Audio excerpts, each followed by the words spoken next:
আসসালামু আলাইকুম দর্শক, শুভেচ্ছা নিন। আপনাদের সবাইকে স্বাগত জানাচ্ছি আমি কনক সরোয়ার। আজকের অনুষ্ঠানে দর্শক শিরোনাম দেখে বুঝতে পারছেন একটি বহুল আলোচিত একটি বিষয়, যেটি নিয়ে ব্যাপক আলোচনা চলছে চারিদিকে। আহ, মানবিক করিডোর কি, করিডোর কিভাবে, করিডোর এগুলো নিয়ে আলোচনা চলছে ডক্টর খলিলকে নিয়ে। আহ, আহ, প্রধানতম রাজনৈতিক দল বিএনপি তার পদত্যাগ দাবি করছেন। আহ, সেনাবাহিনীর ভেতরে এক ধরনের উস্কানি দেওয়ার চেষ্টা চলছে, যতটুকু মনে হয়েছে। দেশের জনগণকে বিভ্রান্ত করার চেষ্টা চলছে, যে করিডোরটা সার্বভৌমত্বের প্রশ্ন টেনে আনা হচ্ছে, আহ নিরাপত্তার প্রশ্ন টেনে আনা হচ্ছে। তো সব মিলিয়ে এই বিষয়টি নিয়ে কথা বলতে আজকে আমার সঙ্গে যোগ দিচ্ছেন ঢাকা বিশ্ববিদ্যালয়ের অবসরপ্রাপ্ত অধ্যাপক শাহিদুজ্জামান, আন্তর্জাতিক সম্পর্ক বিশ্লেষক। স্যার, আপনাকে স্বাগত জানাচ্ছি আজকের অনুষ্ঠানে।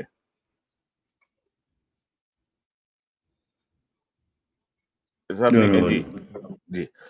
তো স্যার, এই যে আমরা যেটা আমি বলছিলাম, যে ধরেন গত দুদিন আগে সেনাপ্রধান তার অ্যাড্রেসে, অফিসার এবং সৈনিকদের উদ্দেশ্যে তার অ্যাড্রেসে তিনি বলেছেন যে মানবিক করিডোরের মতো স্পর্শকাতর ও ঝুঁকিপূর্ণ সিদ্ধান্ত নেওয়ার এখতিয়ার বর্তমান সরকারের নেই বলে তিনি উল্লেখ করেন। তিনি বলেন, শুধুমাত্র একটি নির্বাচিত রাজনৈতিক সরকারই যথাযথ পদ্ধতি অনুসরণ পূর্বক এরূপ সিদ্ধান্ত নিতে পারে। তিনি আরো বলেন যে করিডোর বিষয়ে সরকার কি ভাবছেন, বা জাতিকে একটি প্রক্সি ওয়ারের দিকে ঠেলে দেওয়া হচ্ছে কিনা, এ বিষয়ে সরকার স্পষ্টভাবে কিছুই জানাচ্ছেন না। অনুষ্ঠানের পরের অংশে এক অফিসারের প্রশ্নের উত্তরে তিনি স্পষ্টভাবে বলেন, there will be no corridor. অথচ এই সেনা অ্যাড্রেসের আগের দিন তিন বাহিনী প্রধান ডক্টর ইউনুস এবং ডক্টর খলিল, এদের মধ্যে কিন্তু এক দীর্ঘ সময় একটা বৈঠক হয়েছে যমুনায়, এবং সেখানে কিন্তু সেনা প্রধান সহ তিন বাহিনীর প্রধান এক ধরনের অ্যালাইন হয়েছিলেন যে ওকে ফাইন, আমরা এই বিষয়গুলো নিয়ে এভাবে আমরা আগাবো। কিন্তু পরের দিনই উনি টোটাল মানে রিভার্স একটা ভূমিকায় গেলেন, যে করিডোর দিয়ে দেশ বিপন্ন হয়ে যাচ্ছে। আর পাশাপাশি স্যার, এটাও ঠিক যে এই মানবিক করিডোরের তো আসলে এখনো কোনো সুনির্দিষ্ট ঘোষণা আসে নাই, কিন্তু তহিদ হোসেন সাহেবের একটা বক্তব্যকে কেন্দ্র করে আসলে বিষয়টা একটা এতটুকু ঘোট পাকানো হলো। বাট আপনার কাছ থেকে একটু জানি, এই যে এক ধরনের বিভ্রান্তি ছড়ানো, সেনাবাহিনীর ভেতরে এক ধরনের উস্কানি দেওয়ার চেষ্টা, স্বাধীনতা, সার্বভৌমত্ব, সব মিলিয়ে স্যার আপনার বিশ্লেষণটাকে আপনি কিভাবে দেখেন এই মানবিক করিডোর এবং সামগ্রিক যে চলমান বিষয়টা? ধন্যবাদ কনক। বিষয়টা খুবই গুরুত্বপূর্ণ এবং বাংলাদেশের অস্তিত্ব সংক্রান্ত বিষয়ের সাথেই রিলেটেড, এবং ব্যাপারটা আমাদের পররাষ্ট্রনীতির ক্ষেত্রে বোধহয় গত 50 বছরে অত্যন্ত মানে টার্নিং পয়েন্ট বলা যায়, ওয়াটারশেড। এটা এত অভূতপূর্ব কূটনৈতিক ইনিশিয়েটিভ যে আমি একজন আন্তর্জাতিক সম্পর্কের অধ্যাপক হিসাবে দীর্ঘ 50 বছর ধরে পড়াশোনা করে আসছি, 40 বছরের বেশি অধ্যাপনাও করেছি। আমি খলিলকে চিনিও না, এটুকু জানি যে সে আমাদের ব্যাচের সাথেই বিসিএস পরীক্ষায় প্রথম হয়েছিল, এবং অর্থনীতি বিষয়ে তার ঢাকা বিশ্ববিদ্যালয় থেকে অনার্স মাস্টার্স দুটোতেই প্রথম শ্রেণীতে প্রথম হয়েছিল। তার যে অসাধারণ মেধা এবং অসাধারণ অর্জন, জাতিসংঘে প্রতিটি পদে, সর্বোচ্চ পদে গিয়েছে এবং বাংলাদেশকে বিভিন্ন সময় বিভিন্ন জায়গায় রিপ্রেজেন্ট করেছে। আমি যত বেশি দেখেছি তার পরিচিতি, তার অবদান এবং জাতিসংঘের সাথে, ততই আমি মুগ্ধ হয়েছি। অথচ ভদ্রলোককে কিন্তু আমি জানি না, কিন্তু অ্যাজ অ্যান একাডেমিক, আমি একজন শিক্ষাবিদ হিসাবে এবং পররাষ্ট্র নীতি নিরাপত্তা বিষয়ে শিক্ষাবিদ হিসাবে এটা আমার দায়িত্ব, আমার ধর্মিক দায়িত্ব বলতে পারো, যে আমার নিজের দেশের স্বার্থে তার এই যে পররাষ্ট্র নীতি ও নিরাপত্তার পদচারণা বিষয়গুলো এবং তার যে এক্সপ্রেশনস গুলো আমি দেখলাম নিউজ কনফারেন্সে, তা থেকে আমার মনে হয় আমার একেবারেই নৈতিক দায়িত্ব এটা তুলে ধরা, যে আমি সত্যি বিস্ময়ে বিমূঢ় হয়ে গিয়েছি যে কোথায় করিডোর একটা উদ্ভট ধারণা, যেটা নিয়ে সেনাবাহিনী প্রধান কেন তার দরবারে এই প্রসঙ্গ উত্থাপন করলেন। এবং এটা আমার কাছে অবিশ্বাস্য মনে হয় যে একজন সেনাবাহিনী প্রধান হয়ে তিনি কি জানতেন না তার আগের দিন যদি তার দেখা হয়ে থাকে খলিলুর রহমানের সাথে, তার মানে তিনি সম্পূর্ণভাবে ব্রিফড হয়েছেন। এবং এটা আগে বারবার বলা হয়েছে যে খলিলুর রহমান নিজে বলেছে যে করিডোরের কোনো প্রসঙ্গই আসেনি, করিডোর এখানে মোটেও প্রযোজ্য নয়, কেননা করিডোরের যে কনসেপ্ট তিনি আলোচনা করেছেন, বাংলাদেশের সাথে মায়ানমারের এই বাস্তবতায় কোনো করিডোরের ব্যাপারই আসে না। এবং উনি অত্যন্ত মানে দৃঢ় স্বরে বলেছেন যে এটা নিয়ে কোনো আলাপ হয়নি, হবেও না, এবং এটা অ্যাট অল আমাদের ইয়েতে নাই। এখন তাই যদি হয়ে থাকে, তাহলে কোন যুক্তিতে এটা দরবার হলে সেনাপ্রধান এটাকে একটা ইমোশনাল এবং কি বলে আবেগপ্রবণ একটা ইস্যু হিসাবে তিনি দাঁড় করালেন, আমার কাছে বোধগম্য নাই। এই যে পজিশন সেনাবাহিনী প্রধান, এই পজিশনের প্রতি সম্মান রেখে এবং অত্যন্ত একটা আশাবাদী অবস্থানের থেকে আমি বলতে চাই যে এই বিষয়টা তো তার সেখানে এক্সপ্লেন করা উচিত ছিল। একজন সেনাবাহিনী প্রধান নিশ্চয়ই অবগত থাকবেন যে খলিলুর রহমানের উপরে কত বড় একটা সেন্সিটিভ অস্তিত্বজনিত দায়িত্ব। এটা আমি একটু এক্সপ্লেন করি যে কেন খলিলুর রহমানের এই নিরাপত্তা উপদেষ্টার পদ এত গুরুত্বপূর্ণ এবং ভারতের জন্য এটা এত স্পর্শকাতরই শুধু নয়, ভারত কেন আন্তরিকভাবে প্রচন্ড উদ্বেগের সাথে তার অপসারণ দাবি করে, তাকে সরাতে চায়। এবং এই যে অজিত দোভাল ব্যাংককে তার সাথে যে দেখা হলো, তারপর থেকে ভারতীয় নিরাপত্তা উপদেষ্টার দৃষ্টিভঙ্গি খলিলুর রহমানের প্রতি ইটস ওয়ান অফ সারপ্রাইজ। এবং একই সাথে তাদের যে পররাষ্ট্র মন্ত্রীর যে উপাখ্যান থেকে বোঝা যায় যে he is respected as an outstanding diplomat. কেন আমি বিষয়টা বলি যে দেখেন, বাংলাদেশ তো দীর্ঘ 16 বছর একেবারে গুটিয়ে ছিল। আমাদের পররাষ্ট্রনীতি যে friendship to all malice two নান, এই পরিস্থিতিতে কোনো কার্যকর সম্পর্ক গড়ে তোলেনি মায়ানমারের রেফিউজিদেরকে ফিরিয়ে দেওয়ার, এই রোহিঙ্গাদেরকে ফিরিয়ে দেওয়ার। আবার আমাদের নিরাপত্তার ক্ষেত্রে চীনের সাথে যে অভূতপূর্ব সম্ভাবনাগুলো ছিল, সেগুলো একেবারে শেখ হাসিনা ধ্বংস করে দিয়েছে শেষের দিকে। চীনের সাথে সম্পর্ক একেবারে তলানিতে পৌঁছেছে। অপরদিকে ভারতের সাথে যে সম্পর্ক, সেখানে মায়ানমার আমাদের শুধু জায়গায় দখল করে নেয়নি, যেখানে রোহিঙ্গাদেরকে বাধ্য করেছে থাকতে, এমন মনে হচ্ছিল যে স্থায়ীভাবে মায়ানমারের আক্রমণাত্মক নীতি বাংলাদেশকে গ্রাস করে ফেলবে আস্তে আস্তে। এরকম একটা পরিস্থিতি শেখ হাসিনা সৃষ্টি করেছিল। সেখান থেকে আমরা দেখতে পেয়েছি এই ইউনূস সরকারের আগমনের পর থেকে পররাষ্ট্র নীতির ক্ষেত্রে বাংলাদেশ এক অভূতপূর্ব অর্জন করেছে খলিলুর রহমানের দায়িত্ব নেয়ার পর থেকে। ডক্টর খলিল যে মার্কিন যুক্তরাষ্ট্রের নিরাপত্তা উপদেষ্টাদের সাথে যে আলোচনাগুলো করেছেন, দীর্ঘকালীন আলোচনা, তাতে যেটা অন্য কেউ কোনো অতীত পররাষ্ট্র মন্ত্রী বা অ্যাডভাইজার অর্জন করতে পারেনি, সেটা তিনি অর্জন করেছেন। সেটা হলো যে তার দীর্ঘকাল জাতিসংঘে চাকরি করার ফলে তার যে যোগাযোগগুলো সৃষ্টি হয়েছে, তারই ফলন হিসাবে মার্কিন যুক্তরাষ্ট্রের নিরাপত্তা উপদেষ্টা অফিস তার উপর পূর্ণ আস্থা রাখলো। মার্কিন যুক্তরাষ্ট্র বার্মা অ্যাক্টকে আবার নতুন করে প্রয়োগ করার বাস্তবতা সৃষ্টি করলো এমন একটা সময়ে, যখন ট্রাম্প প্রেসিডেন্ট হয়ে ভারতের পক্ষে প্রচুর সমর্থন দেয়া আশা রেখেছিল ভারত। কিন্তু সেই পথে না যেয়ে মার্কিন যুক্তরাষ্ট্রের স্টেট ডিপার্টমেন্ট এবং মার্কিন যে উচ্চপদস্থ কর্মকর্তারা ঢাকায় আসে, মায়ানমারে যে মার্কিন রাষ্ট্রদূত তিনিও ঢাকায় আসেন। ঢাকায় এসে তাদের চূড়ান্ত আলোচনা হয়, অনেক প্ল্যানস হয়, যার ফলে বোঝা গিয়েছে যে রোহিঙ্গাদেরকে ফেরত পাঠানোর ব্যাপারে খলিলুর রহমানের আলোচনার মাধ্যমে একটা অসাধারণ মার্কিন তৎপরতা শুরু হয়েছে।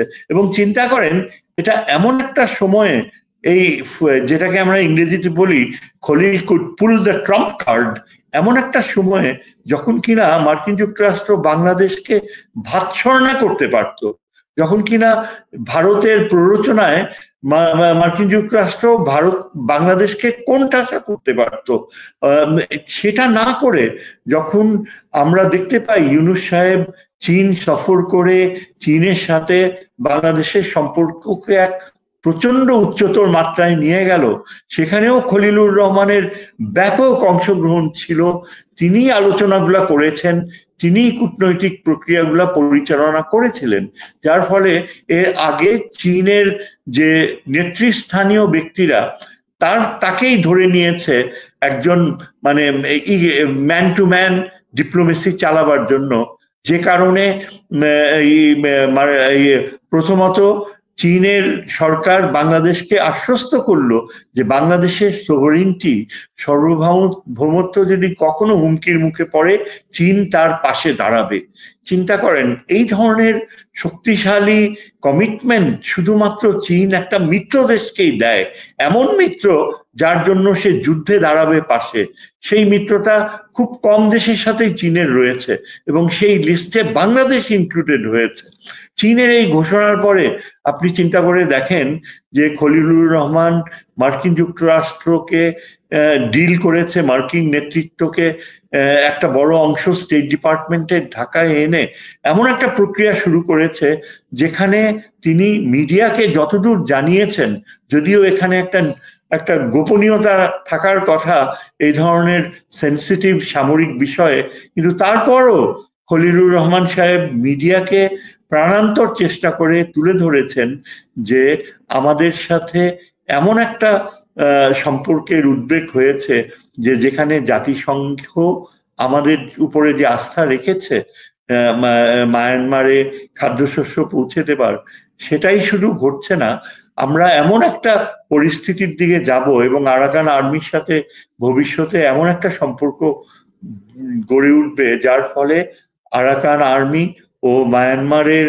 যারা এখন আরাকানে রয়েছে কর্তৃত্বে, তারা সসম্মানে রোহিঙ্গাদেরকে ফেরত নিয়ে যাবে।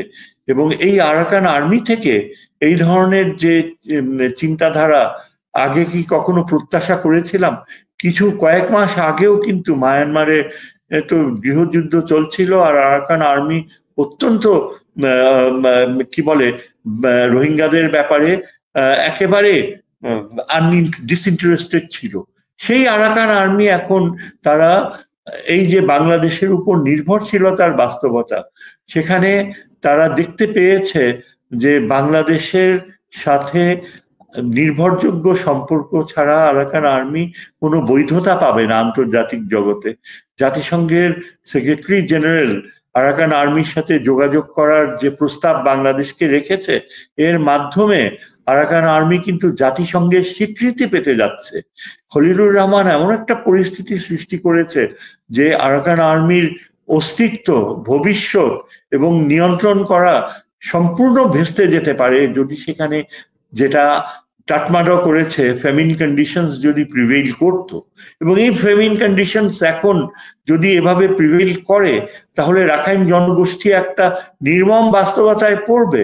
এবং টাটমাডাও যে প্ল্যান করেছে আইসোলেট করে আরাকান আর্মিকে না খাইয়ে রাখাইন পপুলেশনকে মারবে, এই যে জেনোসাইডাল প্ল্যান, এটা বাস্তবায়িত হলে আরাকান আর্মি কোথায় যাবে? সেই পরিস্থিতি থেকে খলিলুর রহমানের আশ্বাসে আরাকান আর্মি একটা নির্দিষ্ট অ্যাটিটিউড ডেভেলপ করেছে, যার ফলে বাংলাদেশ আশা করতে পারে যে জাতিসংঘের সাহায্য প্রক্রিয়ার ফলে এবং ভবিষ্যতে জাতিসংঘের অন্যান্য সহযোগিতার ফলে এবং পাশাপাশি মার্কিন যুক্তরাষ্ট্রের বার্মা অ্যাক্ট প্রয়োগের মাধ্যমে আরাকান আর্মি বাংলাদেশের উপর এতখানি নির্ভরশীল হবে যে শুধু তারা রোহিঙ্গাদেরকেই ফেরত নেবে না, বাংলাদেশের সাথে তারা তাদের যে সমুদ্র সীমা, তাদের যে ভৌগোলিক ভূরাজনৈতিক অবস্থান, তার সিংহভাগ তারা শেয়ার করবে বাংলাদেশের সাথে। এই জিনিসগুলা আমি একজন এই জিওপলিটিক্সের অধ্যাপক হিসাবে এই জিনিসগুলো আমি দেখতে পাচ্ছিলাম এবং প্রচন্ড আবেগের সাথে খলিলুর রহমানের সাকসেসের জন্য আমি অপেক্ষা করছিলাম যে এটা এগিয়ে যাবে।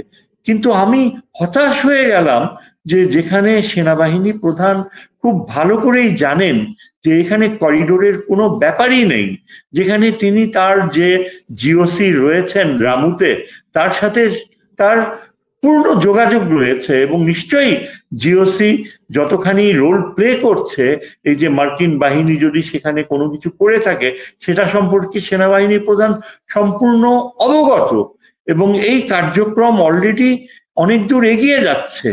আমরা তো যতদূর জানি আনঅফিসিয়ালি যে মার্কিন বাহিনী বাংলাদেশে একটা ওই অঞ্চলে একটা যে সহযোগিতার পথে এসেছে, এটা কিন্তু ভারতীয় টেলিভিশনও বারবার বলছে। সেখানে হয়তো অনেকটা কি বলে অ্যালিগেশন আনার ব্যাপার থাকতে পারে, কিন্তু এটা তো সত্যি যে আমাদের সেনাবাহিনী প্রধান পুরা সামরিক কার্যক্রমটা, জাতিসংঘ কার্যক্রমটা অবহিত। এবং আপনি যেটা বললেন ঠিক তার আগের দিনই কিন্তু খলিলুর রহমানের সাথে তিন বাহিনী প্রধানের সাক্ষাৎ হয়েছে, সম্পূর্ণ অবগত। এবং এটা খলিলুর রহমান মিডিয়াকে জানিয়েছে যে তার সাথে সেনাবাহিনী প্রধানের কোনো দূরত্ব নেই, তারা সম্পূর্ণ একটা একাত্মতা এবং অত্যন্ত আন্তরিকতার সাথে এই রোহিঙ্গা আরাকানের এই বিষয়টা ডিল করছে। সুতরাং এই প্রেক্ষাপট যদি আমরা ধরে নেই এবং এই ব্যাপারটার গুরুত্ব যদি আমরা অনুভব করি। জি বলেন। একটা বিষয় আমি অ্যাড করতে চাই যে করিডোর এবং মানবিক corridor, what is the difference between this? মানে করিডোর কি, মানবিক করিডোর কি? মানে মানে এটা নিয়ে কিন্তু আরেকটা ঘোট পাকানোর চেষ্টা চলছে যে মানবিক করিডোরের নামে অস্ত্র যাবে, এই হবে সেই হবে, এরকম একটা প্রপাগান্ডা কিন্তু আছে। দেখেন, এখানে মানবিক বলেন আর শুধু করিডোর বলেন, এখানে none of it is relevant. এখানে তার কোনো প্রাসঙ্গিকতাই নেই।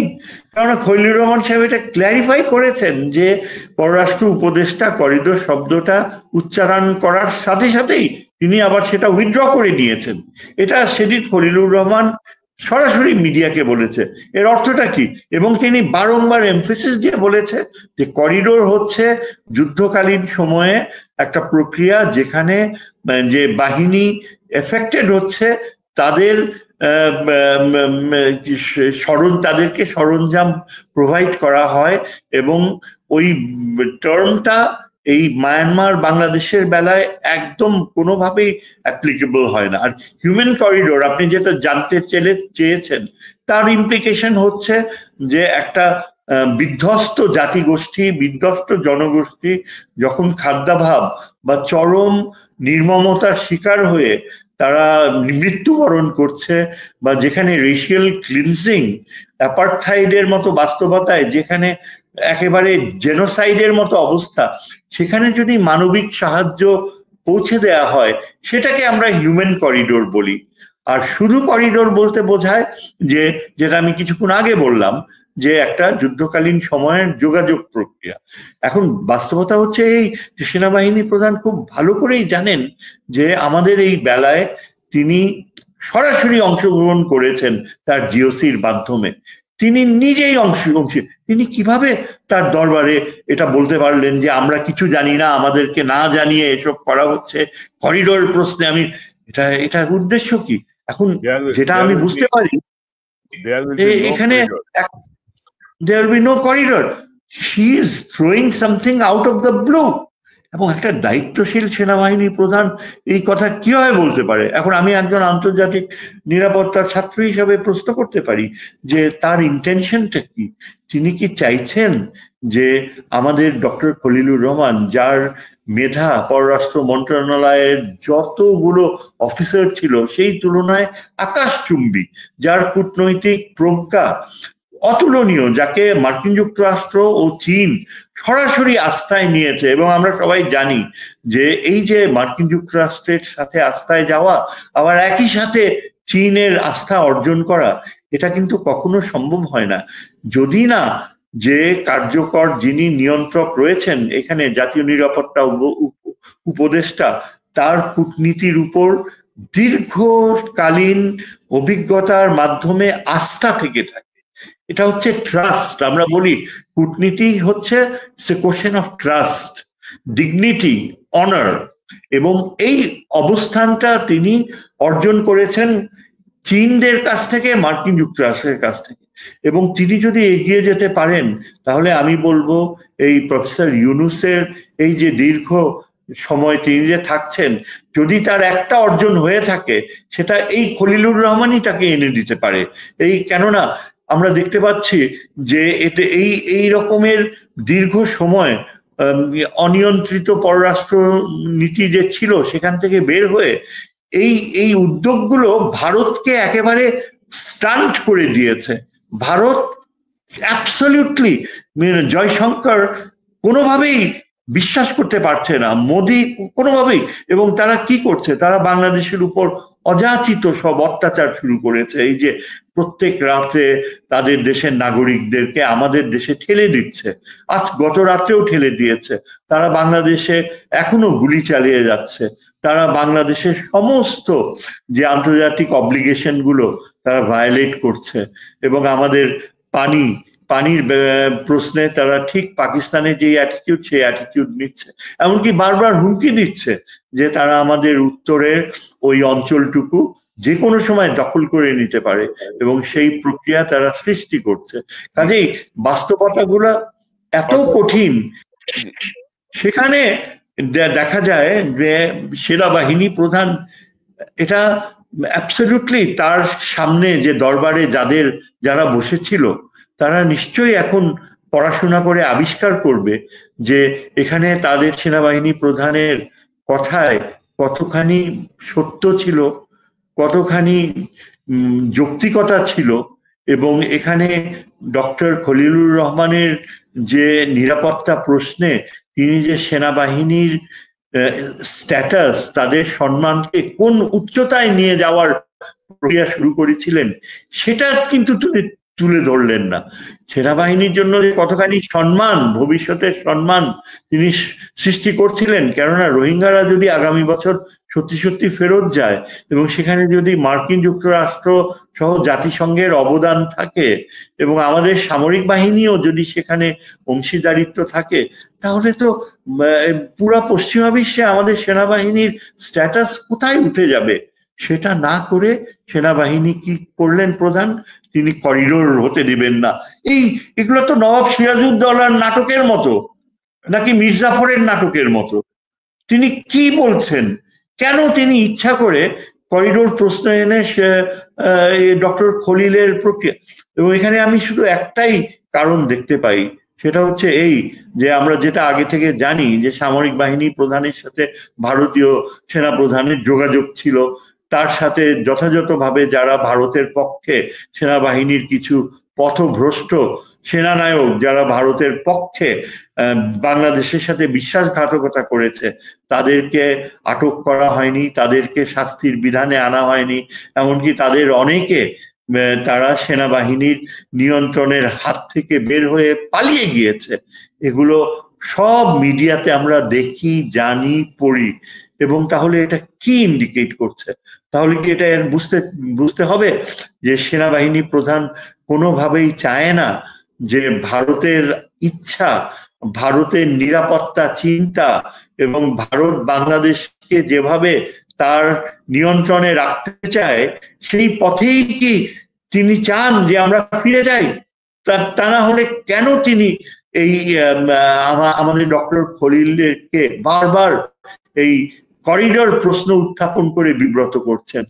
কেন তিনি ডক্টর ইউনূসকে বলছেন যে ডিসেম্বরের মধ্যে ইলেকশন দিতে হবে, এবং এটা তো তার আওতায় পড়ে না। এবং তিনি চাচ্ছেন যে যত তাড়াতাড়ি ইলেকশন হয় ততই যেন ডক্টর খলিলের অর্জনের সময়সীমাটুকু আরো সংকুচিত হয়ে যায়। তিনি এমন একটা পরিস্থিতি তৈরি করছেন যেন অ্যাজ ইফ ডক্টর খলিল একজন ভিলেন, এবং যার ফলে আমরা দেখতে পাচ্ছি যে যেই বিষয়গুলো মোটেও বুঝতে পারে না, এমনকি আমাদের যে অপর ভিলেন আমি বলবো এই বিএনপি, তারা এখন আজকে যে এই দাবি উত্থাপন করেছে যে তাদের 3 জন অ্যাডভাইজারকে সরাতে হবে, এবং কথা নাই বার্তা নেই, মানে অবিশ্বাস্য। এটাই কি জিয়াউর রহমানের পার্টি? তারা তাদের ওই কি রিজভি এবং তার চেয়েও আরো বেশি সালাউদ্দিন একেবারে জোর করে দাবি করে বসেছে যে ডক্টর খলিলকে বিতাড়িত করতে হবে, ডক্টর খলিলকে অ্যাডভাইজার হিসাবে বিদায় করতে হবে। এটা কিভাবে সম্ভব? যেই দলটি বর্তমানে ক্ষমতায় যাবার জন্য প্রচন্ড চাপ সৃষ্টি করছে ইলেকশনের, যেই দলটি আগে প্রেসিডেন্ট জিয়ার হাতে গড়ে ওঠা পররাষ্ট্রনীতির ক্ষেত্রে অসাধারণ অর্জন করছিলেন। এমনকি আজকে যদি প্রেসিডেন্ট জিয়া জীবিত থাকতেন, আমি তাকে অনেক কাছে থেকে ব্রিফ করেছি, তাকে অ্যাডভাইস করেছি, 1.5 বছর আমি তার পররাষ্ট্রনীতি উপদেষ্টা হিসাবে কাজ করেছি, তাকে অনেক কাছে থেকে দেখেছি। আমি নিশ্চিতভাবে বলতে পারি খলিলের যে মেধা এবং যে অর্জন তিনি করেছেন, আজকে প্রেসিডেন্ট জিয়া বেঁচে থাকলে খলিলকে কাছে টেনে নিতেন, তার মেধাকে কাজে লাগাতেন। ঠিক যেমনি 1978 সালে এই খন্দকার মোশাররফ হোসেনকে ঢাকা বিশ্ববিদ্যালয়ের টিএসসি অডিয়েন্স থেকে টেনে নিয়েছিলেন, আপনি আমার দলে যোগ দিন। আমি তখন একজন ইয়াং লেকচারার, আমার চোখের সামনে ডক্টর মোশাররফ জিয়াউর রহমানের আহ্বানে সাড়া দিয়েছেন। তিনি কি জানেন না, তিনি কি বোঝেন না যে প্রেসিডেন্ট জিয়া মেধাকে কতখানি গুরুত্ব দেয়? তিনি কি একবারও আমাকে জিজ্ঞেস করতে পারতেন না? তিনি আমাকে ভালো করে চেনেন এবং আমি তিনি এটা শ্রদ্ধার সাথে আমাকে জানিয়েছেন, আমাকে স্মরণ করেন যে শহীদ তুমি তো জানো সেই দিনের কথা, যেদিন প্রেসিডেন্ট জিয়া আমাকে টিএসসি তে ডেকে নিয়েছিল, এরা তো কেউ জানে না। এই খন্দকার সাহেব আজকে বসে কিভাবে এই প্রস্তাব দিলেন যে খলিলকে বহিষ্কার করতে হবে। আজকে প্রেসিডেন্ট জিয়া যদি বেঁচে থাকতো তাহলে ডক্টর খলিলের এই অমর্যাদা কখনো হতে পারতো? আমি এই জন্য অনুরোধ করেছি, কেন মানে বিএনপি এই পজিশন নিচ্ছে, একটা চাপ সৃষ্টি করা, যাতে ডক্টর ইউনূসের এই যে অর্জন, ডক্টর খলিল যদি এখন চীনকে লালমনিরহাটে এই যে এয়ারবেস তৈরি করার প্রক্রিয়া, সেটা যদি সত্যি সত্যি বাস্তবায়ন হয়, তাহলে ভারতের জন্য তো এটা একটা ভূমিকম্পনের মতো। ভারত সেখানে কাছেই তার বাগডোগরা ও হাসিমারা এয়ারবেসে অত্যন্ত উচ্চমানের মিসাইল ও বিমান প্রয়োগ করেছে। বাংলাদেশের জন্য এটা একটা নিরাপত্তা হুমকি। সেখানে আমরা যদি আমাদের লালমনিরহাটে আজকে চীনকে আমন্ত্রণ জানাই, সেটা সম্ভব হবে শুধুমাত্র ডক্টর ইউনূসের সম্মতি এবং ডক্টর খলিলের কূটনৈতিক কার্যকলাপ। সেই প্রক্রিয়াটাকে ভারত চায় ধ্বংস করে দিতে, ভারত চায় যেন সেটা না হয়।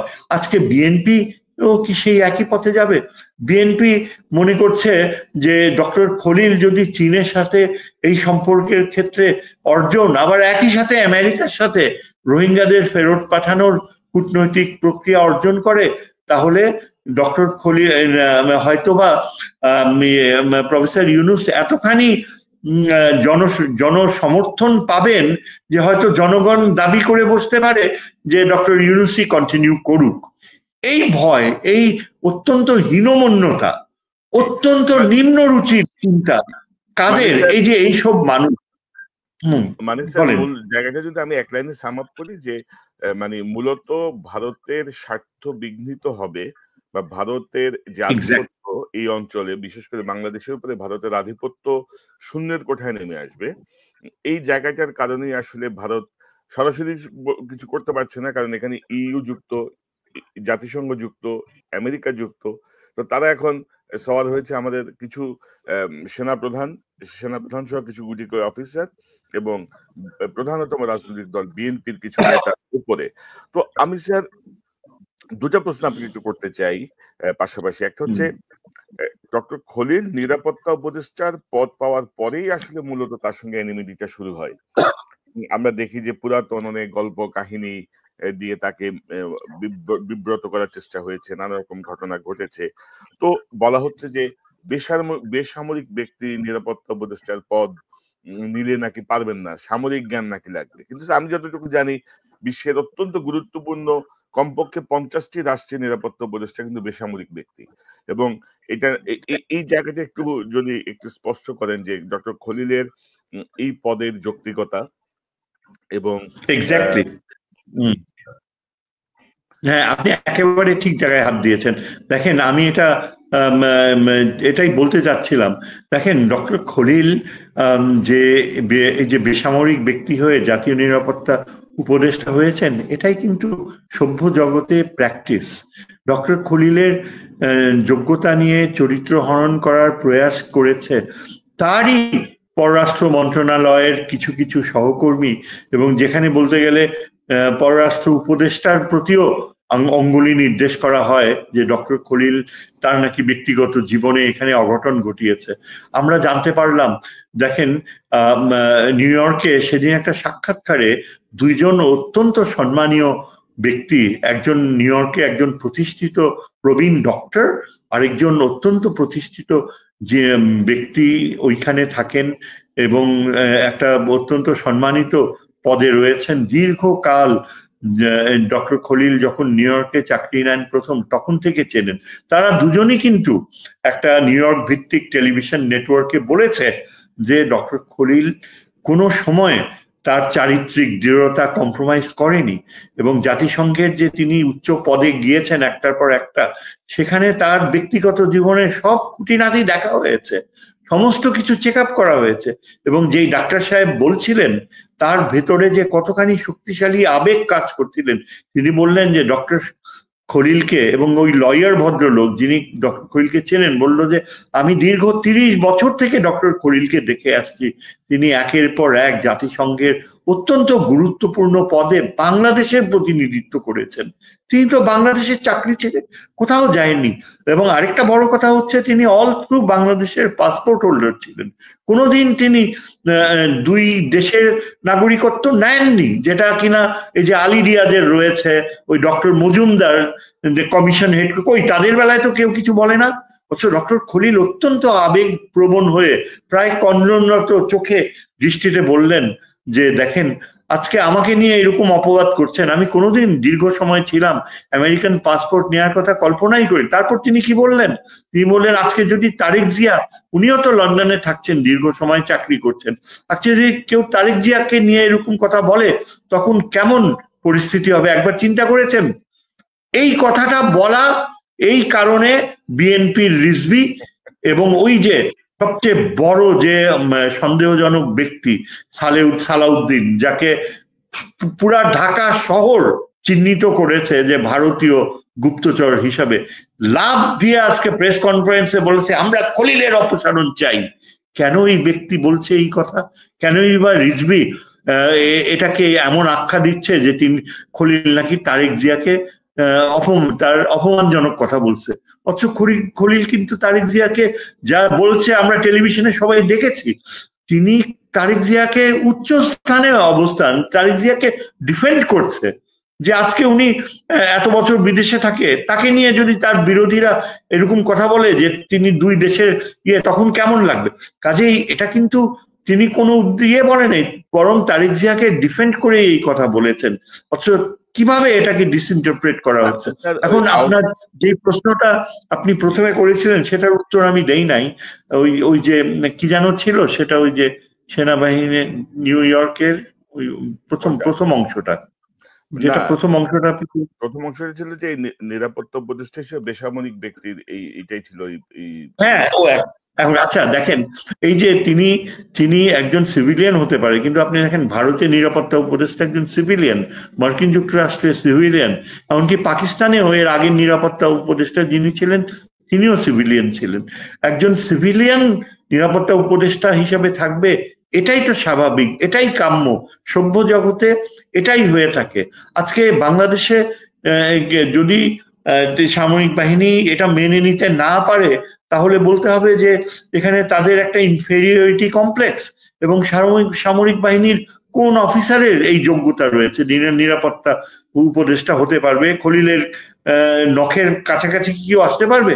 সামরিক বাহিনী প্রধান তো তার পুত্র তুল্য ডক্টর খলিলের। সামরিক বাহিনী প্রধান যে একটা মাদ্রাসা বা স্কুলের ছাত্র হিসাবে তার যে জ্ঞান ছিল এক সময় বাল্যকালে, তার সেটাই হচ্ছে তার খলিলুর রহমান এর সাথে তুলনা করলে তার অবস্থান। তিনি কি সেটা জানেন না? তিনি কি বোঝেন না যে কতখানি কঠিন বাংলাদেশের অস্তিত্বজনিত কূটনীতি? কিন্তু পুরো ব্যাপারটা কি আমি বলি যে তারা ইচ্ছা করে এই যে বেসামরিক, আচ্ছা তাছাড়া সেখানে সামরিক বিষয়গুলো দেখার জন্য তো লেফটেন্যান্ট জেনারেল হাফিজ রয়েছে, খলিলুর রহমানের তো সময় নাই সামরিক বাহিনী বিষয়ে দেখাশোনা করার, তিনি তো সেখানে কখনো মাথা ঘামায় নাই। স্যার এখানে একটা একটা আবেগের কথা বলি। আমাকে এক সেনা কর্মকর্তা বলছিলেন যে, "আপনি দেখছেন ডক্টর খলিলকে নিরাপত্তা উপদেষ্টার দায়িত্ব দিচ্ছে। একজন বেসামরিক লোককে এখন সেলিউট করতে হবে।" তো আমি বললাম, "ডক্টর খলিল তো একজন যোগ্য লোক। তাকে সেলিউট করলে কি সমস্যা ভাই? তোমরা তো চুপ্পুরে সেলিউট করো না? চুপ্পু তো একটা চোর, প্রতিষ্ঠিত চোর। এসালামের সহযোগী। এটা তো প্রতিষ্ঠিত। চুপ্পুর এটা আন্ডারে খুবই থাকলে সমস্যা চিন্তার নাই।" বিষয় যে দেখেন এদের মানসিকতা কোন স্তরে নেমেছে, কিভাবে কি উদ্ভট চিন্তা। তুমি ওরা বাংলাদেশের নাগরিক, তোমার পেছনে বেসামরিক মানুষের টাকায় তোমার অস্তিত্ব, তোমার বেতন, তুমি জাতিসংঘে যাচ্ছ, আজ পর্যন্ত কখনো তুমি সত্যিকারের যুদ্ধে অংশগ্রহণ করনি, যুদ্ধ হয়েও যাওনি, জাতিসংঘে যেটা করছো সেটা খুব ভালো কথা, কিন্তু একজন সামরিক বাহিনী অফিসার তো যুদ্ধে গেলে তার সত্যিকারের প্রফেশনাল কম্পিটেন্স বোঝা যায়। সেই তুলনায় তুমি জাতিসংঘে যা করছো সেটা তো দীর্ঘ সময় ব্যাপী একটা পুতুল খেলা। পুতুল খেলা করে তুমি মনে করো যে তুমি সামরিক যুদ্ধে যে তোমার উৎকর্ষতা প্রমাণ করার কোনো প্রয়োজন নেই, এটা হতে পারে? আর বেসামরিক ব্যক্তিকে তুমি সেলিউট করবে না? ডক্টর খলিলের মতো এত উপযুক্ত মানুষকে সেনাবাহিনী প্রধান সেলিউট করা, সেটা তো তার সৌভাগ্যর কথা, সেটা তার 7 জন্মের সার্থকতা। তিনি কিভাবে সেনা প্রধান হয়েছে আমরা কি জানি না? তার আত্মীয়তার বন্ধন না থাকলে তিনি কি হতেন? তার কি সেই যোগ্যতা ছিল? তিনি কি মেজর বা লেফটেন্যান্ট কর্নেলের উপরে উঠতে পারতেন? এগুলো কি সত্যি কথা না? এগুলা কি সামরিক বাহিনীর সদস্যরা জানে না?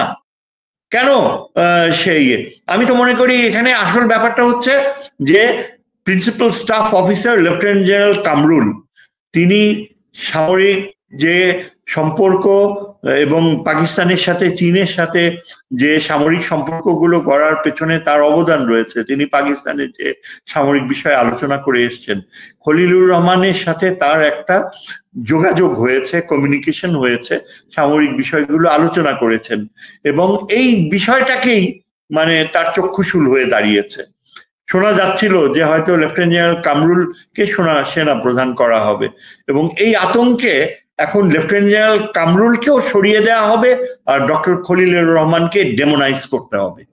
এই যদি হয় বাস্তবতা, এমন যদি হয় যে আপনি একজন যোগ্য সিভিলিয়ানকে সেলিউট করতে আপনি কুণ্ঠাবোধ করেন, তাহলে আপনার প্রফেশনের প্রতি আপনি নিজেই তো আপনার শ্রদ্ধাবোধ হারাচ্ছেন। আপনি কি জানেন না উন্নত বিশ্ব, এমনকি এই যে পার্শ্ববর্তী ভারতে একটা সেক্রেটারি, একটা ডিফেন্সের ডেপুটি সেক্রেটারিকেও সেনাবাহিনী প্রধান স্যালিউট করে, বাইরে ওয়েটিং রুমে ওয়েট করে তাকে দেখা করার জন্য? আপনি কি জানেন না যে মার্কিন যুক্তরাষ্ট্রে অ্যাসিস্ট্যান্ট সেক্রেটারি অফ ডিফেন্সকেও সেনাবাহিনী প্রধান স্যালিউট করে? এগুলো কি আধুনিক বিশ্বের কার্যক্রম আপনি জানেন না? আপনাদের শেখাতে হবে। কোথায় গিয়েছে আপনাদের লার্নিং? এগুলো সব ঘটেছে এই 16 বছরের এই যে হাসিনার প্রতি যে আনুগত্য এবং হাসিনা যে কিভাবে ধ্বংস করেছে। আজকে ডক্টর খলিল যেখানে তাকে অত্যন্ত সম্মানের সাথে সামরিক বাহিনীর এই দরবারে তাকে নিয়ে যাওয়া উচিত ছিল, তিনি বক্তৃতা দিতে পারতেন, তিনি তাদের বুঝিয়ে বলতে পারতেন, সেটা কিচ্ছুই করা হয়নি। সেটা না করে বরং এই যে তার স্ট্যাটাস, তিনি একজন সিভিলিয়ান, এই প্রশ্ন ওঠে। এই প্রশ্ন কিভাবে ওঠে, কেন ওঠে? তাহলে তো আমাদের কোনো দরকার নাই এখানে যদি সিভিলিয়ান। হ্যাঁ বলেন। এবং স্যার গত কয়েকদিনের যে মুভ, এই মুভে আমার সাথে যে একজনের সঙ্গে কথা হচ্ছিল এখানকার বিভিন্ন বিষয়ের সঙ্গে সংযুক্ত, তারা বলছিলেন যে সেনাবাহিনী প্রধানের বর্তমান যে মুভ বা রোহিঙ্গা ইস্যু, করিডোর ইস্যু বা অন্যান্য ইস্যু নিয়ে তার যে বক্তব্য, পাশাপাশি জাতিসংঘের তদন্তে তিনি অসহযোগিতা করেছেন, আবার এখন দোষ চাপাচ্ছেন সরকারের উপরে, এগুলো কিন্তু আমাদের শান্তিরক্ষী মিশনের উপরেও কিন্তু প্রভাব ফেলবে কিন্তু স্যার, যদি বেশি বাড়াবাড়ি হয়, যদি এমন যদি মনে হয়। আপনার কি মনে হয় স্যার? অ্যাবসলিউটলি, আপনি বুঝতেই পারবেন না। জাতিসংঘ এবং আন্তর্জাতিক বিশ্ব, এমনকি স্বয়ং মার্কিন যুক্তরাষ্ট্র, তারা কিন্তু এসব অবজার্ভ করে। তারা they will give you the rope, যথেষ্ট আপনাকে রোপ দিবে so that you can hang yourself.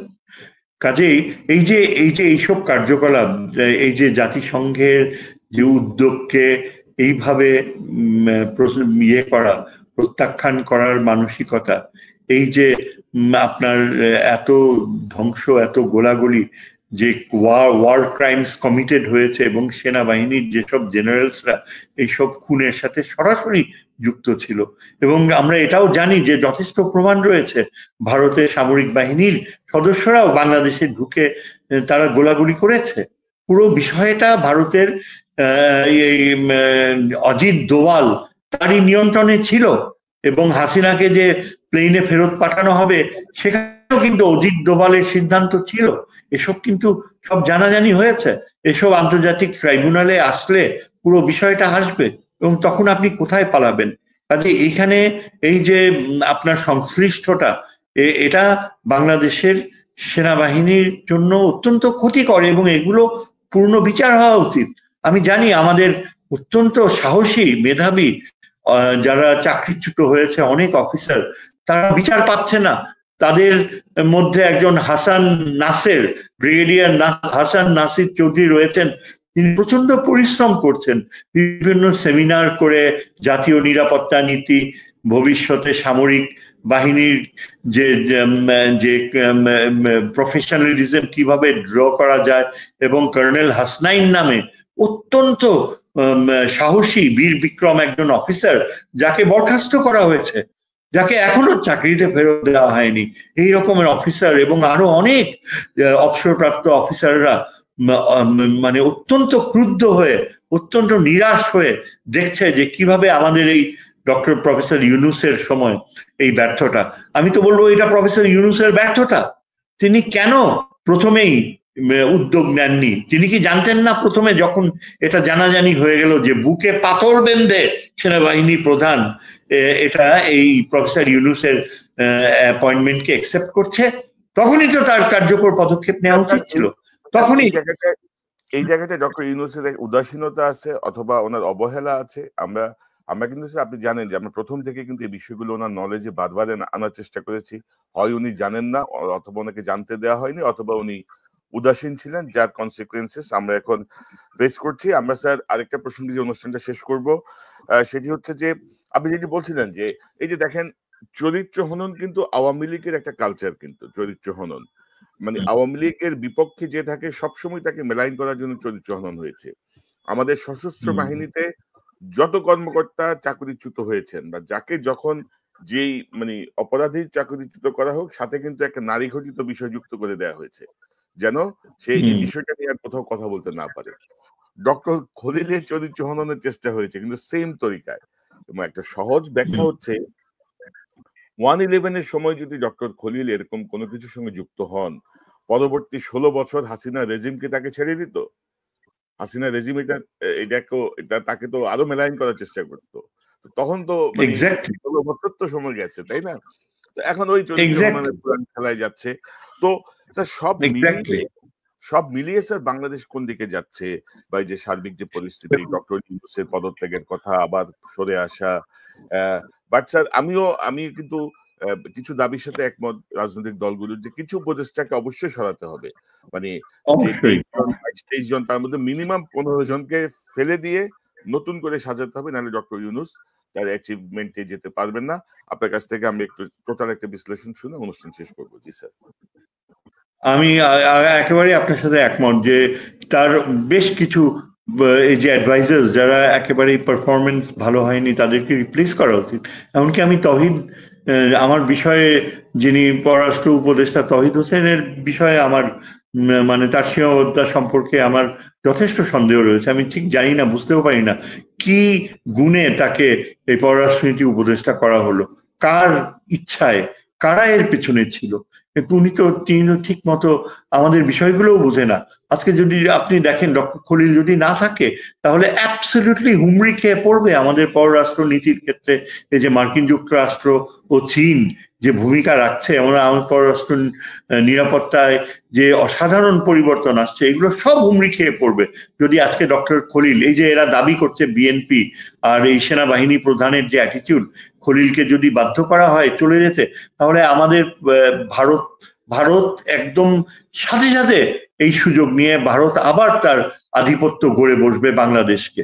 এবং এই ব্যাপারে প্রফেসর ইউনূসের কোনো চিন্তা ভাবনা নাই, কিংবা তিনি এই ব্যাপারে একেবারেই অজ্ঞ। তিনি তো একজন অর্থনীতিবিদ, অর্থনীতির ক্ষেত্রে তিনি যথেষ্ট অর্জন করেছেন। বাংলাদেশে এখন বৈদেশিক যে রিজার্ভ খুবই ভালো, এমনকি বিদেশে যারা থাকছে তারা ওয়ার্নিং দিয়েছে, এবং এই ওয়ার্নিংটা এই বিএনপি ও সেনাবাহিনী প্রধানের দিকে অ্যাড্রেস করেই বলা হয়েছে, যদি ডক্টর প্রফেসর ইউনূসকে কোনোভাবে সরানো হয় তাহলে সম্পূর্ণ রেমিটেন্স বন্ধ হয়ে যাবে। তার মানে বাংলাদেশের অর্থনীতি মুখ থুবড়ে পড়বে। প্রফেসর ইউনূসের সাথে বা ডক্টর খলিলুর রহমানের সাথে এই যে আপনারা সহজভাবে এই আচরণ করছেন, একবার রিয়েলাইজ করেন, আপনারা কি পারবেন তখন অর্থনীতিকে ঠেকাতে? কোথায় যাবে তখন সামরিক বাহিনী প্রধানের এই ঔদ্ধত্য? তিনি কি জানেন, তিনি অর্থনীতি বোঝেন?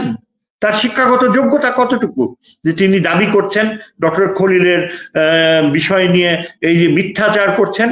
কাজেই রেমিটেন্স বন্ধ হয়ে যাওয়া আগামী দিনগুলোতে প্রফেসর ইউনূস যদি যে আস্থা রয়েছে পুরা পশ্চিমা বিশ্ব মুখ ঘুরিয়ে নিবে, এবং এটাই ভারত চায়। ভারত চাইছে যে যুক্তরাষ্ট্র সহ সারা পশ্চিমা বিশ্ব যেন ডক্টর খলিলকে সরিয়ে ফেলার ফলে বাংলাদেশটাকে মুখ ঘুরিয়ে নেয়, এখানে যেন অ্যানার্কি সৃষ্টি হয়, এবং আমাদের সেনাবাহিনী যেন মুখ থুবড়ে পড়ে, এবং সেই সুযোগে ভারত বাংলাদেশে সোজা একটা ডিভিশন পাঠিয়ে দখল করে নেবে। এটা পুরোটাই একটা ষড়যন্ত্র। আজকে যদি ডক্টর খলিল বা আমাদের প্রফেসর ইউনূসকে রিজাইন করা হয় তাহলে ভারতের জন্য 6 মাসও সময় লাগবে না বাংলাদেশকে তার নিয়ন্ত্রণে নিয়ে আসতে। আবার সেই আগের মতো অজিত দোভাল এসে ঢাকায় সমস্ত কিছু বাঁধতে দেবে, এবং আমাদের পুরা অ্যাডমিনিস্ট্রেশন, অলরেডি অ্যাডমিনিস্ট্রেশনের ভিতরে প্রচুর মানে আওয়ামী পন্থীরা লুকিয়ে রয়েছে, তাদেরকে এখনো ক্লিন আপ করা হয়নি। আমাদের ইন্টেলিজেন্স সংস্থাগুলো এখনো নানাভাবে ডিস্টার্বড, কেননা এই সেনাবাহিনী প্রধানের কারণে রিফর্মস আনা হয়নি। ডক্টর ইউনূসের এটা একটা বড় ব্যর্থতা যে সেনাবাহিনী, সামরিক বাহিনীর রিফর্মসে তিনি হাত দেয়নি। এবং এই যে আমাদের আগেকার সেই সংবিধানে যে ধারা রয়েছে যেটা সামরিক বাহিনীর জন্য অত্যন্ত অপমানজনক, যে সামরিক বাহিনী কোনোভাবেই দেশে যদি গণতন্ত্রকে হত্যা করা হয় সেখানেও সামরিক বাহিনী কোনো রকম হস্তক্ষেপ করতে পারবে না, এইরকম ধারা হাসিনা অ্যামেন্ডমেন্ট দিয়ে করেছে। অথচ সেনাবাহিনী, সামরিক বাহিনী হচ্ছে সার্বভৌমত্বের প্রতীক। সামরিক বাহিনী হচ্ছে দেশের গর্ব। সামরিক বাহিনী অবশ্যই, যদি সুপ্রিম কোর্ট ফেইল করে, যদি জুডিশিয়ারি কোল্যাপস করে, তখন একমাত্র সামরিক বাহিনীর দিকেই কনস্টিটিউশন তাকিয়ে থাকবে যে দেশের গণতান্ত্রিক প্রক্রিয়া বা দেশের সার্বভৌমত্বকে সেই পথ বন্ধ করে দিয়েছে হাসিনা। আজকে কনস্টিটিউশনে কেউ এটা নিয়ে কথা বলতেছে না। আজকে স্বয়ং সামরিক বাহিনীও এই বিষয়ে নিশ্চুপ। এমনও ক্লজ ইনসার্ট করা হয়েছে যে সামরিক বাহিনী যদি কোনোভাবে ওই ফ্যাসিজম রোধ করতে হস্তক্ষেপ করত তাহলে সেনাবাহিনী প্রধানকে নাকি মৃত্যুদণ্ডের মোকাবেলা করতে হবে। মৃত্যুদণ্ডের ভয় ঢুকিয়ে দেওয়া হয়েছে, এবং এই কারণে আমরা দেখেছি যে সারাটা সময় ইকবাল জি আপনি স্যার হচ্ছে এই বিষয়গুলো একেবারেই আমাদের সংবিধানে এগুলো কারেক্ট করা হয়নি। কেন হয়নি? কেন এগুলো উত্থাপন করা হয়নি? আজকে এখানেই তো প্রফেসর ইউনূসের বড় ব্যর্থতা। তিনি এত দূরত্ব বজায় রেখেছেন সামরিক নিয়ন্ত্রণ থেকে, অথচ শত শত অফিসার যাদের অন্যায়ভাবে চাকরি চলে গিয়েছে তাদের আবার চাকরি ফিরে পাওয়া উচিত। এই যে হাসনাইন, কর্নেল হাসনাইন। স্যার আমরা যখন এই বিষয়গুলো নিয়ে কথা বলি বা সেনাবাহিনী যখন কথা বলে, আপনি লাস্ট অফিসার এড্রেসও দেখবেন, বাংলাদেশের মিডিয়া এখনো পুরো নিয়ন্ত্রণে, তাদের মানে গোয়েন্দা সংস্থাদের নিয়ন্ত্রণে। এত কিছুর পরেও আপনি দেখবেন না বাংলাদেশের মিডিয়ায় কোনো আলোচনা হয়েছে, কেউ একটা কলাম লিখেছেন, কেউ একটা বিশ্লেষণ করেছেন, কোনো কিছু নাই। কিন্তু তো এখন ক্ষোভ এসে পড়েছে সোশ্যাল মিডিয়ার উপরে, বিশেষ করে আমাদের উপরে, যে আমরা নাকি স্যার সেনাবাহিনীর মূর্তি নষ্ট করতেছি। দু একজন কর্মকর্তা, ডিরেইলড অফিসার, যাদের আনুগত্য হচ্ছে পার্শ্ববর্তী রাষ্ট্রের প্রতি, তাদের ব্যাপারে আমরা যখন কথা বলি তা আমরা হয়ে যাচ্ছি সেনাবাহিনীর বিরুদ্ধে অবস্থান নিয়েছি। তো আমার মনে হয় যে জনগণ বোঝে, সাধারণ মানুষ বোঝে। আর স্যার এই মুহূর্তে আমি আগের একটা অনুষ্ঠানে বলেছি, ইতিমধ্যে ইউরোপীয় ইউনিয়ন কিন্তু স্যার বলে দিয়েছে যে সংস্কার এবং করিডোরের ব্যাপারে তারা পজিটিভ কিন্তু তাদের একদম ক্লিয়ার অবস্থান জানিয়েছে, মার্কিন যুক্তরাষ্ট্র জানিয়েছে, তো জাতিসংঘ জানিয়েছে। তো আপনার কি মনে হয় যে কোনো পলিটিক্যাল গভর্নমেন্ট এই ভারত, আমেরিকা, ইইউ, জাতিসংঘ সব মিলিয়ে বাংলাদেশের জন্য সবচেয়ে বেস্ট নেগোসিয়েশনটা তো পলিটিক্যাল পার্টির চেয়ে ডক্টর ইউনূস বেশি করতে পারার কথা, because of his international connections. আপনি কি মনে করেন? এই মন্তব্যটা নিয়ে আমরা করবো। হ্যাঁ, এটা তো অ্যাবসলিউটলি আমরা দেখতেই পেয়েছি, দেখাই যাচ্ছে যে ইন্টারন্যাশনাল ইনস্টিটিউশন গুলো তারা কতখানি, ইউরোপিয়ান ইউনিয়নের প্রতিনিধি ঢাকায় এসে বলেছে যে এটা প্রফেসর ইউনূসের ইচ্ছা, তিনি রিফর্মস যতদিন চান রিফর্মস করে তারপর ইলেকশন দিবেন, এইরকম স্টেটমেন্ট দিয়েছে ইউরোপিয়ান ইউনিয়ন থেকে। কাজে এই যে পলিটিক্যাল পার্টিগুলো যদি মনে করে যে তারা এই বিদেশের অন্যান্য দেশগুলোকে ব্যবহার করবে, মোটেও পারবে না।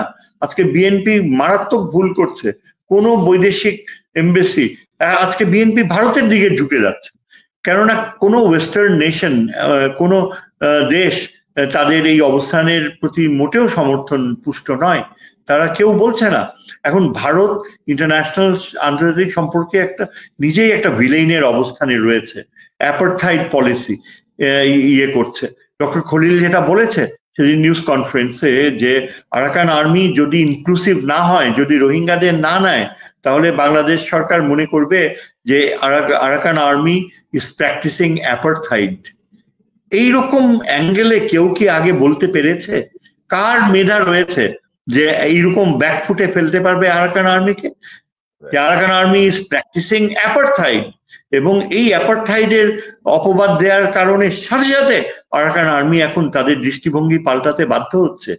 এই বুদ্ধিটা, এই মেধা তো আমাদের বাংলাদেশের পররাষ্ট্র মন্ত্রণালয়ের কারো ছিল না, ভবিষ্যতে থাকবে কিনা সেটাও বলতে পারি না। কাজেই প্রফেসর ইউনূস, আপনি যেটা বললেন, তিনি এমন কিছু কিছু মানুষকে এনেছেন, সত্যি কথায় ডক্টর খলিলের মতো আরো অন্যান্যরা যারা, তারা কিন্তু অসাধারণ গ্রহণযোগ্যতা পেয়েছে পশ্চিমা বিশ্বে। তারা এই জাপান সহ পূর্বের দেশগুলোতেও অসাধারণ নিয়ে, কিন্তু অ্যাট দ্য সেম টাইম তার কিছু অ্যাডভাইজার রয়েছে যারা একেবারেই নিকৃষ্ট মানের। কাজেই অতি উচ্চমান আবার অতি নিম্নমান, দুটারই সংমিশ্রণ। তবে এটা ঠিক যে আমাদের সেনাবাহিনী, সামরিক বাহিনীকে কোনোভাবে বিতর্কিত করা যাবে না। সামরিক বাহিনীর 98% মনে করি জনগণের সাথে রয়েছে। তারা বারবার প্রমাণ করেছে। অবসরপ্রাপ্ত সামরিক বাহিনীর অত্যন্ত যোগ্য মেধাবী যারা অবসরপ্রাপ্ত হয়েছেন, তারা বারবার বিভিন্ন মিটিংস, ফোরামসে যে তারা কনফার্ম করে যে আমরা সবসময় জনগণের পাশে ছিলাম, থাকবো। গুটি কয়েক ভারতীয় দালাল, এরা আমাদের সামরিক বাহিনীর সততা, যোগ্যতা, এটাকে ধ্বংস করতে চাচ্ছে, ভারতকে পথ করে দিতে চাচ্ছে। কাজেই এটা কিন্তু আজকে তাদেরই দায়িত্ব যে তাদের গৌরব তারা যেন বজায় রাখে, তারা যেন জনগণের সাথে থাকে। প্রফেসর ইউনূসের হাত যত তারা শক্ত করবে, তত আন্তর্জাতিক বিশ্বে আমাদের দেশ অনেক সম্মান, গ্রহণযোগ্যতা পাবে। এবং সেই দিক থেকে চিন্তা করলে আজকে আগামী বছরের ভেতর যদি ডক্টর খলিল তার কার্যকারিতা চালায় এবং তাকে যদি এলিভেট করা হয়, তিনি যদি পররাষ্ট্র উপদেষ্টার পদে যান, আমি আশা করব যে বাংলাদেশের সাথে চীনের অসাধারণ সম্পর্ক গড়ে উঠবে, এবং তখন আমরা দেখব ভারত বাংলাদেশকে শ্রদ্ধার চোখে দেখছে। এখন বাংলাদেশ চাইছে বাংলাদেশকে ছুঁড়ে ফেলে দিতে, এবং কিছু কুলাঙ্গারের জন্য বাংলাদেশ ভারতের দ্বারা এইভাবে অপদস্থ হচ্ছে। কিন্তু আমরা আশা করব যে ডক্টর খলিল আর ডক্টর ইউনূস তাদের যে উদ্যোগ আন্তর্জাতিক ক্ষেত্রে, তার ফলে মার্কিন যুক্তরাষ্ট্র বাংলাদেশকে প্রচন্ড শ্রদ্ধা করবে, রোহিঙ্গারা আবার ফেরত যাবে, আরাকান আর্মির মাধ্যমে রাখাইন রাজ্যের সাথে আমাদের একটা আলাদা সম্পর্ক গড়ে উঠবে, এবং একটা পুরো চ্যাপ্টার ওপেন হবে বাংলাদেশের সম্পর্ক ভারত, পাকিস্তান সহ বাংলাদেশের বৈদেশিক নীতিতে একটা অসাধারণ পরিবর্তন আসবে, যার ফলে আগামীতে যারা ইলেক্টেড সরকার হয়ে আসবে তারা অনেক কিছুই অর্জিত হিসাবে ডক্টর খলিলের দিকে গ্রেটফুল, গ্র্যাটিটিউড হয়ে তাকে ধন্যবাদ জানাবে, কিন্তু সেই পথ যেন তারা রুদ্ধ না করে, আমি এটাই আশা করব। জি, আপনাকে ধন্যবাদ স্যার। এবং আমরাও চাই যে আমাদের রাজনৈতিক দলগুলো সুবিবেচনা প্রসূত সিদ্ধান্ত নেবেন। আমাদের সেনাবাহিনীর যে 98% কর্মকর্তা এবং সৈনিক আছেন তারা দেশের পক্ষে থাকবেন। অর্থাৎ বিভ্রান্ত হবেন না আরকি। বিভ্রান্ত হওয়ার কোনো সুযোগ নাই এবং আমরা মনে করি যে ১৫-১৬ বছরের যে ফ্যাসিজম তারপরে আমাদের হাতে একটি সুযোগ এসেছে ঘুরে দাঁড়ানোর, প্রপার সংস্কার করার। অধ্যাপক শাহিদুজ্জামান আপনাকে অসংখ্য ধন্যবাদ আপনার মূল্যবান বিশ্লেষণের জন্য। নিশ্চয়ই আমরা নিকট ভবিষ্যতে আবার আপনাকে পাবো। ধন্যবাদ আপনাকেও যে এরকম একটা মানে বিষয় অত্যন্ত স্পর্শকাতর কিন্তু তারপরেও প্রাসঙ্গিক জাতীয় স্বার্থের এত গুরুত্বপূর্ণ একটা বিষয় এত শর্ট নোটিসে এখানে এই যে আমরা প্রেজেন্ট করতে পারলাম, I must give you my salute. Thank you. Thank you. দর্শক এতক্ষণ যারা এই অনুষ্ঠান শুনলেন নিশ্চয়ই আপনি এই আলোচনার মর্মার্থ উপলব্ধি করতে সক্ষম হবেন। খুব স্পষ্ট করার চেষ্টা করা হয়েছে করিডোর কি, করিডোর কেন, ডক্টর খলিলকে নিয়ে যে আলোচনাগুলো হচ্ছে, ডক্টর ইউনূস সরকারকে নানাভাবে ক্ষতিগ্রস্ত করার যে চেষ্টাগুলো হচ্ছে, সেই জায়গাটা এই আলোচনাটা আমার মনে হয় যে আপনাদেরকে একটি স্পষ্ট ধারণা দেবে। পাশাপাশি ডক্টর ইউনূসকে আমরা বলবো যে প্রায় 10 মাস হয়ে গেল, আপনি দয়া করে সেনাবাহিনী, সশস্ত্র বাহিনীর উপর আপনার কর্তৃত্ব প্রতিষ্ঠা করুন। হাসিনাপন্থী, ভারতপন্থী যারা এখনো বাংলাদেশকে ক্ষতিগ্রস্ত করার চেষ্টা করছে, তাদের উপর আপনার নিয়ন্ত্রণ প্রতিষ্ঠা করুন। গোয়েন্দা সংস্থাকে পরিবর্তন করুন। গোয়েন্দা সংস্থার প্রতিদিনের গোয়েন্দা রিপোর্ট যেন আপনার কাছে আসে, সেটি নিশ্চিত করুন। পাশাপাশি উপদেষ্টা পরিষদে ইতিমধ্যে জুনিয়র উপদেষ্টা থেকে শুরু করে যেসব অপদার্থ টাইপের উপদেষ্টারা আছেন, যাদের বিরুদ্ধে ইতিমধ্যে দুর্নীতির অভিযোগ উঠেছে, তাদেরকে আপনি উপদেষ্টা পরিষদ থেকে বহিষ্কার করুন। বিশেষ করে আমরা সাম্প্রতিক সময় দেখলাম উপদেষ্টা আসিফ মাহমুদের পিএস কে দুদক তলব করেছে, তার বিরুদ্ধে প্রায় ১০০ কোটি টাকার বেশি দুর্নীতির অভিযোগ আছে। তো পিএস কে ধরলে হবে না, যার স্বাক্ষরে এই দুর্নীতিগুলো হয়েছে তাকেও ধরতে হবে। অর্থাৎ নতুন দল পুরান দল বলে কোনো শব্দ নাই, ছাত্রদের দল বলেও কোনো শব্দ নাই।